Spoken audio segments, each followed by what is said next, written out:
சம்பளம் கூட சேர்த்து விடுவாரு என்ன சொல்லி ஆயுரா பாத்தியா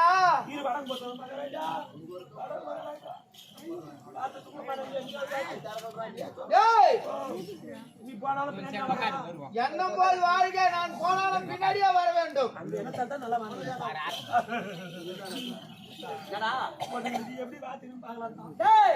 நான் செத்தால கூட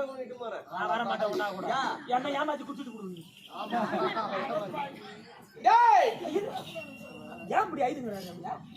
இதோ வந்து துரிய ராஜன் என்னும் பாவி பாவின்றாரே ஆமா இதோ வாரேன் உலகாலம் என்னும் துரோகி குலத்துக்கே துரோகம் பண்ணாருன்றாரு அப்படி என்று ஐகிறானே காலன் என்றால் என்ன யம இந்த அனைத்து சேனைகளையும் பறிகொடுத்தேனே அந்த சேனைக்கெல்லாம் நானே யமனாகி விட்டேனே என்று ஐகிறானே யமனாகி விட்டேனே மாமா நீ வரும்போது எல்லாரும் பட்டுக்கு தூக்கின்னு பட்டு விட்டுக்கிறாங்க எப்படி இது பாரு பின்னாடி எல்லாரும் கோணு அயந்தாய் வச்சுக்கணும் கதை கதையா பேசினாங்களே துணு நல்ல கலகலந்தாங்களே நீ வந்தா எல்லாரும் பட்டு ஐந்து கிடக்குறாங்களே எந்த குலத்தில பிறந்து